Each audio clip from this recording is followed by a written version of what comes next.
Paul's mother was the bookkeeper for his father, who was a dentist, and the office was right on the same street where Paul got the apartment for them. So they could see Paul and Gail living in sin. And of course, eventually it led to, I knew they were going to get married, and they knew they were going to. It was just a temporary. Right. They had to get acquainted. Right. So Mary wrote letters to Jürgen. Can't you intercede? No. Because talk her out of it. That's the wrong thing to do. It's against our religion. But anyway, so they started off on the wrong foot. And Mary refused to come to the wedding. She wasn't going to come to the wedding. She would come, but she would tell us what color her dress was going to be so we could pick out the flowers for the corsage. Oh, no. And it was so interesting because eventually they got married by Jürgen, who had never performed a wedding ceremony in his life. He was there, they were his first wedding. Where was the wedding?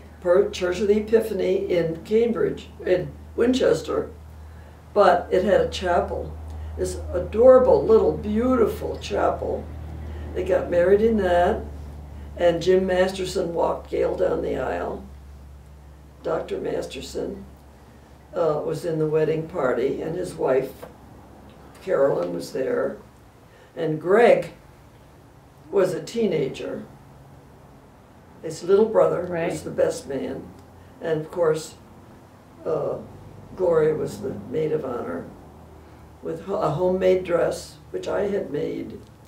And Ginny and Shelley were wearing these, at the time, the skirts were about 6 inches above the knee. They had made their dresses, sewed their dresses. And it was a very nice wedding. But then we had the reception in the rectory, which was the housing that the church gave Jürgen and Gloria to live in, free of charge. That was their rectory. Oh, wow. So we had the, are we turned off? Nope, we're going. I'm just backing it up a little. Go ahead.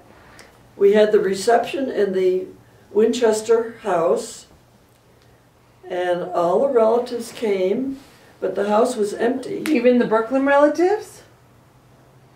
The Kolakowskis. Oh, okay. Because Henry had I think he had a brother and a sister, and they were married, and some of their kids came. And Gail's best friends from Smith did the flower arrangements on, but we had there was nothing in the house. They hadn't moved in yet, I guess.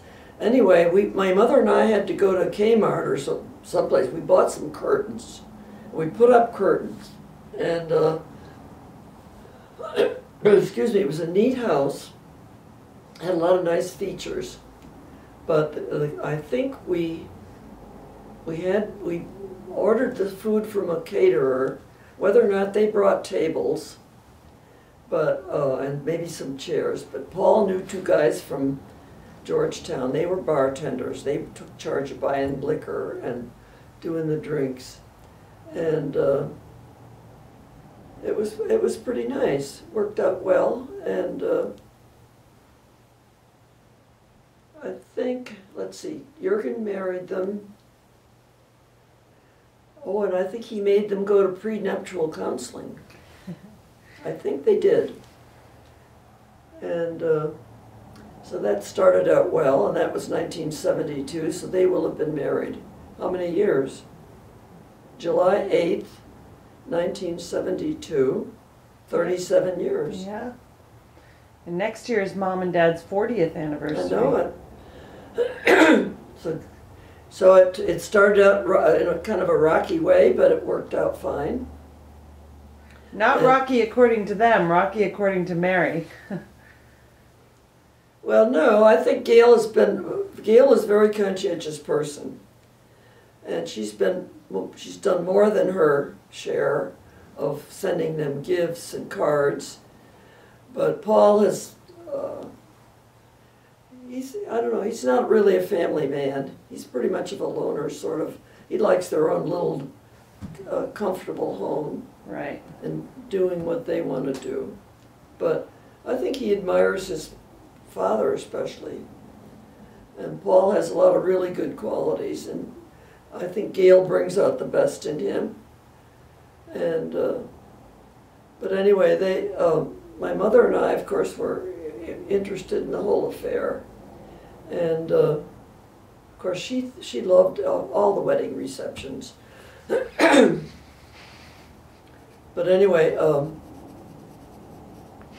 Gail was on spring break from Smith, would have been maybe Easter break or whenever it is. So she came home for several days, and my mother and I were teasing her, you know, what's going on?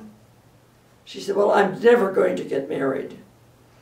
She also has stated many times, because when she was little, she was sick a lot. She always had ear problems. So the doctor would put her in a straitjacket and wrap her up in tight, tight towels to put the drops in her nose and her ears. She hated it, and she fought. So she said, anything that had to do with medicines, doctors, or needles, she hated. So at one time she told us she was never going to have a baby. Never. That idea just turned her right off because of the pain involved. And I think there are a lot of squeamish things that none of us likes. So in April she told us she was never going to get married. July 8th she got married. And then I think they lived in the apartment that they were living together in. And the trick was, you got to get a job. Well, Henry arranged for Paul to have an interview with a banker whom he knew.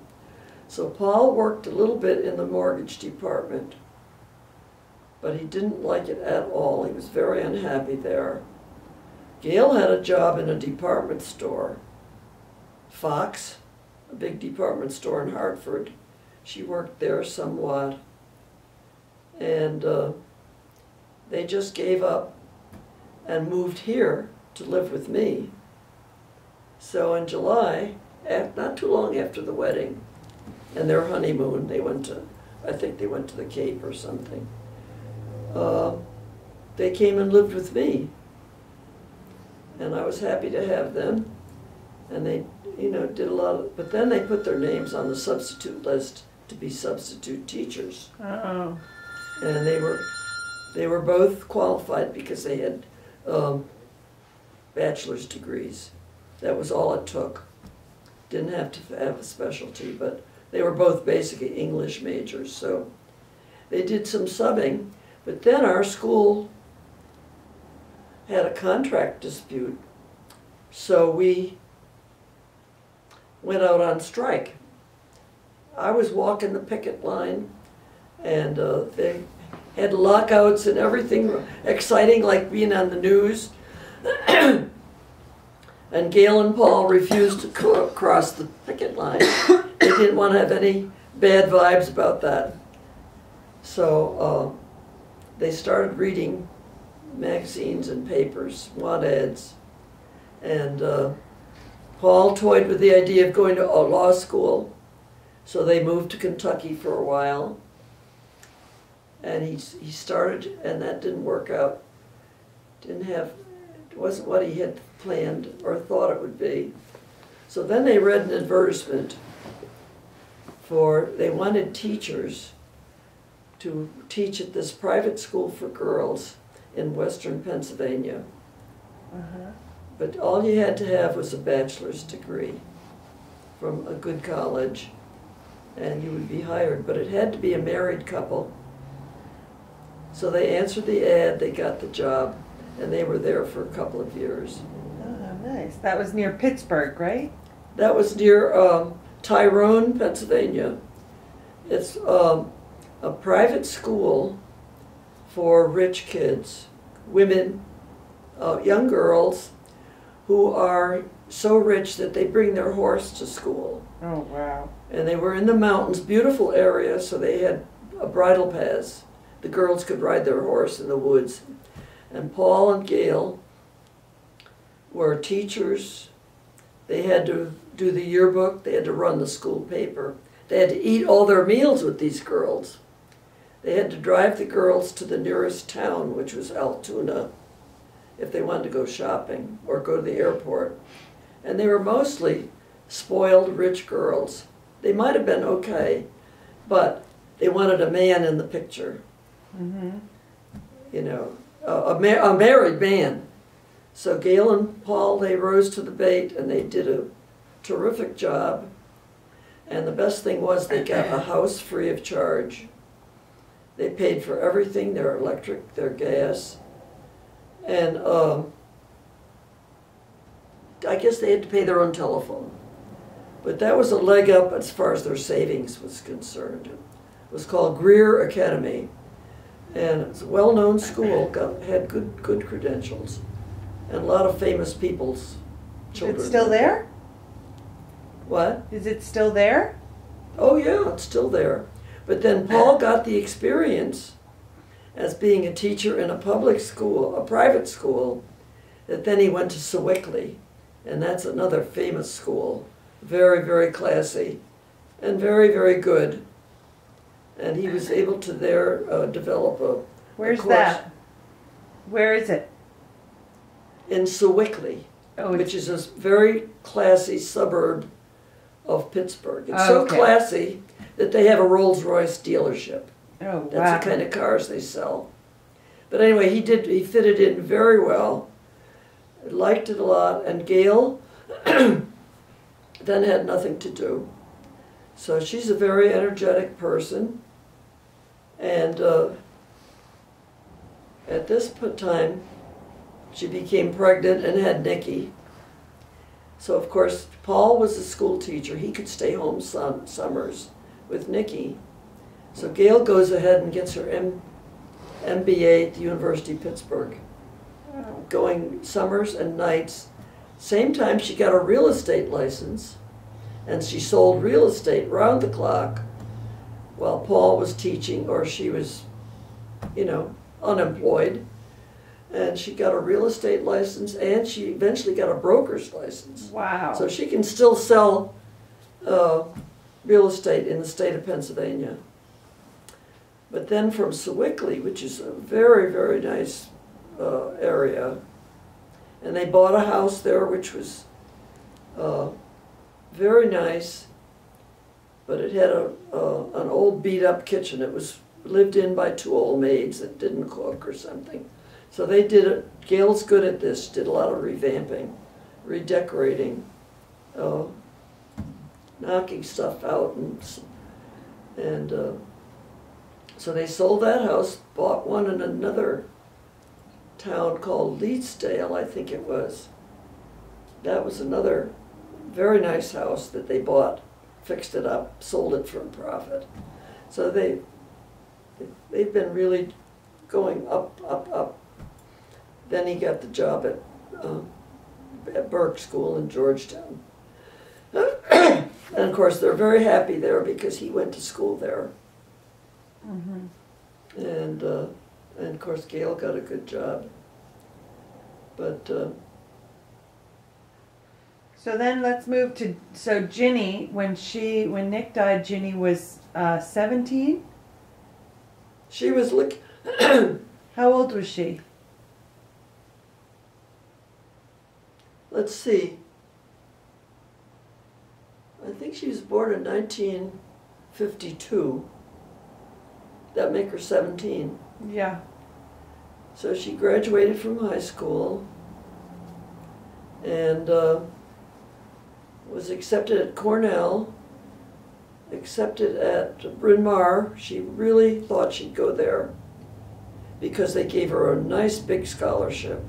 So she was the senior going into her senior year in high school when Nick died? Mm-hmm. So she was applying. Okay. So Yeah, she was, and she had very good college boards, and she was a class officer, and she worked on a lot of committees. She was very active. All my girls were very active in high school. They were leaders, you know, getting things done. And Ginny and Shelley especially, and Gail, they all were very involved in the school newspaper, you know, writing. Shelley was extremely involved. She was like co-editor. And Gail was involved as co-editor with this Alan, whom she liked, who she dated. And so Ginny applied to Bryn Mawr. She was accepted, but she had a big scholarship. But she had Robin Cook by the way. She's going out with Robin Cook, her boyfriend from high school, Yeah. whom she went to the prom with. And he was going to Haverford, which is this brother or sister school, Bryn Mawr and Haverford. So she got to thinking about it, and she's an independent thinker, and she said, you know, just because he's going to Haverford, I don't have to be nearby. So she went to a co-ed school, and she got a fine education, and she graduated with honors. From Cornell. She didn't get an advanced degree, but she graduated with honors because she did an honors thesis, which was absolutely amazing. She did a toy that could be constructed by people who worked at the Goodwill Industries, who either were handicapped in some way, blind, deaf, Wow. or crippled. She made this toy that they could assemble in a workshop area and get paid for making it and sell it. Wow. Yeah, her specialty was design.